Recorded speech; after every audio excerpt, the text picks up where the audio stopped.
Saat fajar mulai menibak gelap malam, ketika udara desa masih basah oleh embun dan ayam belum sepenuhnya berkokok, Pak Rahman sudah duduk di samping sapinya.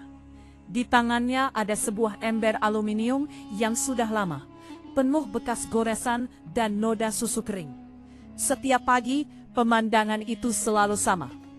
Ia duduk tenang, mencoba menenangkan sapi yang terlihat gelisah, lalu mulai memerah. Namun pagi itu, seperti pagi-pagi sebelumnya, setetes susu pun tidak keluar. Sapi itu menggerakkan kakinya dengan tidak sabar. Nafasnya berat. Matanya terlihat sayu. Anak sapi yang masih kecil berlari ke sana kemari, mencoba mendekat ke induknya, menggesekkan kepalanya ke ambing, berharap bisa menyusu. Tapi ambing itu kering, kosong. Tidak ada kehidupan di dalamnya.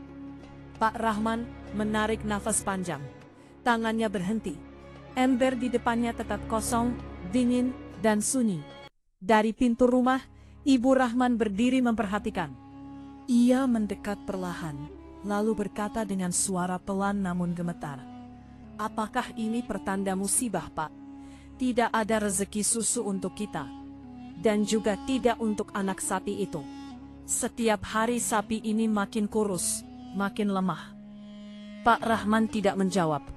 Ia hanya menunduk. Matanya terpaku pada tanah halaman yang mulai memerah, terkena cahaya matahari pagi. Di dadanya, ada rasa berat yang sulit dijelaskan. Hari demi hari berlalu seperti itu.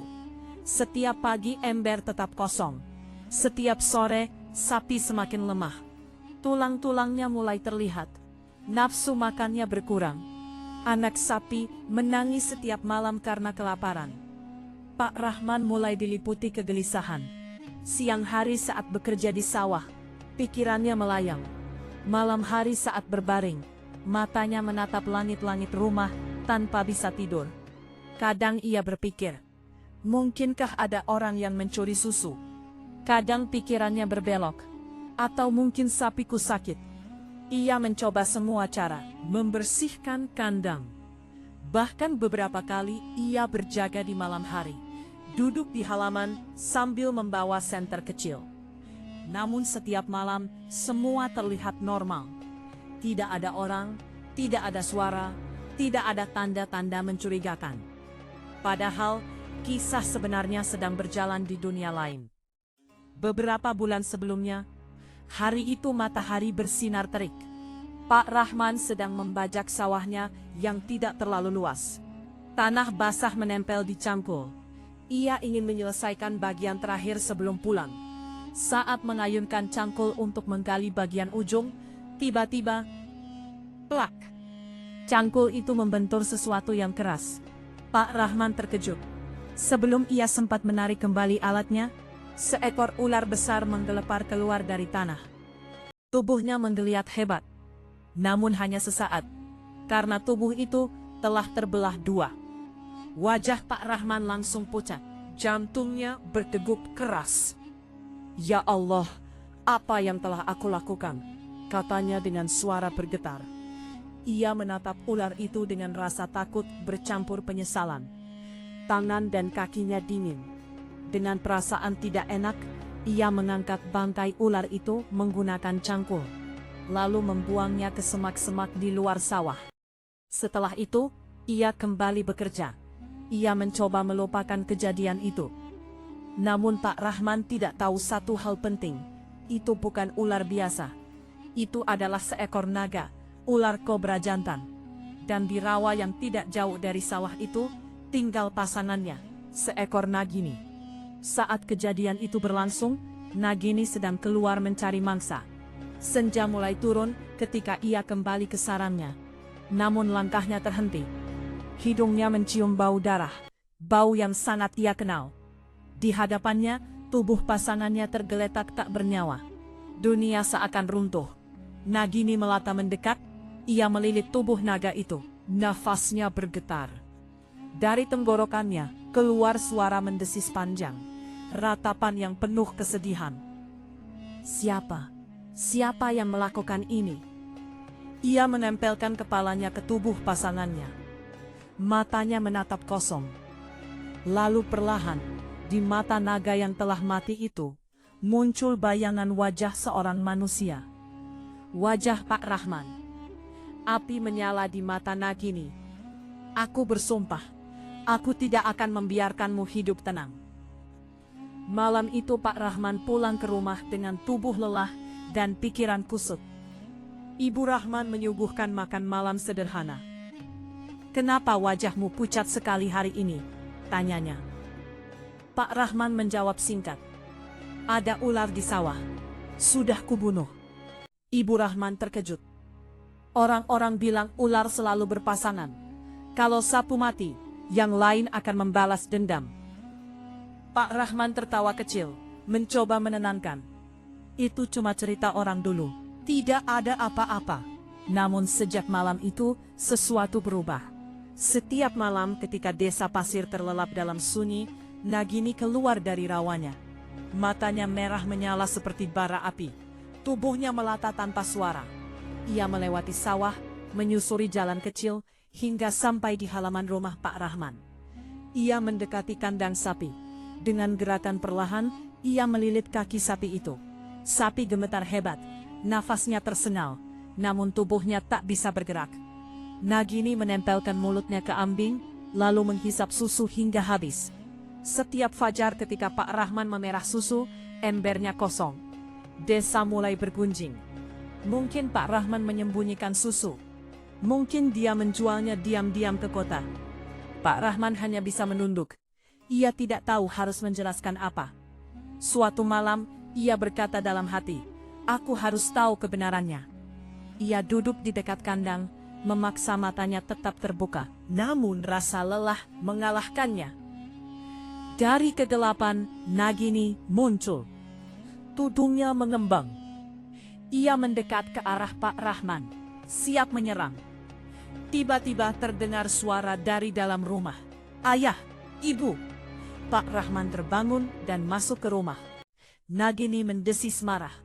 "Hari ini kau selamat, tapi tidak lama lagi." Ancaman itu berulang. Namun setiap kali Pak Rahman lolos. Api dendam Nagini semakin bara. Akhirnya ia sadar. Membunuh Pak Rahman secara langsung tidak mudah. Maka ia memilih jalan lain. Balas dendam melalui orang yang paling ia cintai. Fahri. Suatu hari di pasar yang ramai, Fahri, putra Pak Rahman, berjalan sambil membawa barang belanjaan. Tiba-tiba pandangannya tertumbuk pada seorang gadis asing. Waktu seolah berhenti. Gadis itu berdiri dengan senyum tipis, matanya jernih. Namanya Alia. Sejak saat itu, hati Fahri tidak lagi tenang. Di rawa, Nagini tersenyum dingin. "Putramu akan menjadi milikku." Pernikahan Fahri dan Alia berlangsung sederhana, tetapi penuh ketegangan yang tak kasat mata. Warga desa Cempaka datang membawa doa. Namun di balik senyum mereka, ada bisik-bisik yang tak berhenti. Sejak malam akad, beberapa orang mengaku melihat bayangan hitam melingkar di sekitar rumah Fahri. Angin berdesir aneh, lampu minyak berkedip tanpa sebab, dan anjing-anjing desa melolong panjang menjelang tengah malam. Alia mencoba menenangkan diri. Ia percaya bahwa setelah menikah, hidup akan kembali normal. Namun, sejak hari pertama tinggal di rumah Fahri, ia mulai merasakan sesuatu yang janggal. Pada malam hari, ketika Fahri tertidur lelap, Alia sering terbangun oleh suara langkah pelan di halaman. Seperti sisik yang bergesekan dengan tanah basah. Saat ia membuka jendela, tak ada siapa-siapa. Hanya bau tanah dan bunga melati yang menyengat. Beberapa hari kemudian, Fahri mulai jatuh sakit. Awalnya demam ringan, lalu tubuhnya melemah drastis. Matanya cekung, napasnya berat, dan di lehernya muncul bekas kemerahan seperti lilitan. Alia panik. Ia memanggil bidan desa, tetapi tak ada penyakit yang bisa dijelaskan. "Ini bukan sakit biasa," bisik bidan dengan wajah pucat. Malam demi malam, kondisi Fahri semakin buruk. Alia mulai bermimpi aneh. seekor ular besar berwarna gelap, bermata merah, melilit tubuh Fahri sambil tertawa lirih. Setiap kali Alia berusaha mendekat, tanah di bawah kakinya berubah menjadi lumpur, menelannya perlahan. Ia terbangun dengan jeritan, keringat dingin membasahi tubuhnya.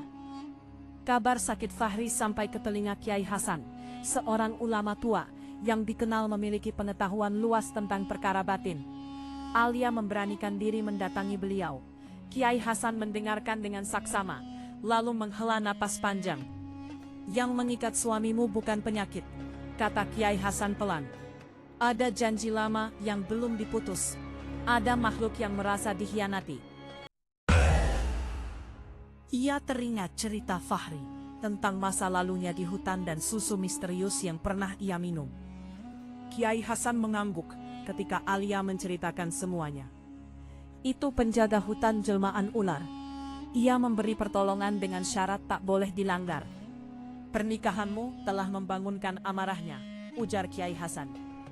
Jika tidak dihadapi, nyawa Fahri akan habis perlahan. Malam itu, Kiai Hasan datang ke rumah Fahri. Ia membawa tasbih, air doa, dan beberapa lembar daun yang harum. Ia memerintahkan Alia untuk tetap tenang dan tidak meninggalkan ruangan apapun yang terjadi. Ketika jam menunjukkan tengah malam, angin mendadak berhenti. Suasana sunyi mencekam. Tiba-tiba, dari sudut rumah terdengar suara mendesis panjang. Lantai bergetar, lampu padam, dan bau amis memenuhi udara. Dari balik bayangan, muncullah sosok ular raksasa. Tubuhnya berkilau hitam kehijauan. Matanya menyala merah. Aku datang menagih janji. Suara itu menggema, bukan dari mulut, melainkan langsung di kepala mereka. Kiai Hasan berdiri tegak. Janji yang lahir dari tipu daya tidak mengikat selamanya, katanya tegas. Ia melantunkan ayat-ayat suci. Suaranya menggema, memotong desisan yang semakin keras. Ular itu tertawa. Ia milikku. Aku yang menyelamatkannya. Aku yang memberinya kekuatan. Alia menangis, memeluk Fahri yang terbaring lemah. Ambil aku saja, teriak Alia putus asa. Lepaskan suamiku. Ular itu menoleh, matanya menyipit. Cinta manusia rapuh, ejeknya. Kau takkan sanggup. Kiai Hasan menghentakkan tongkatnya ke lantai. Cukup, teriaknya. Ia meminta Alia membaca doa dengan lantang. Alia dengan suara gemetar, namun tekad kuat, mengikuti setiap kata. Perlahan, cahaya redup, muncul menekan bayangan ular. Pertarungan batin berlangsung lama. Ular itu mengamuk, menghantam dinding, membuat retakan.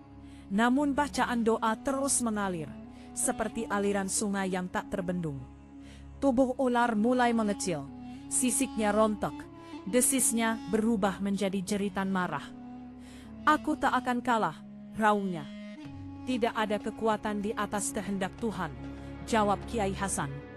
Dengan satu teriakan terakhir, ular itu melesat keluar rumah, meninggalkan bau hangus dan bekas lendir hitam. Suasana hening kembali.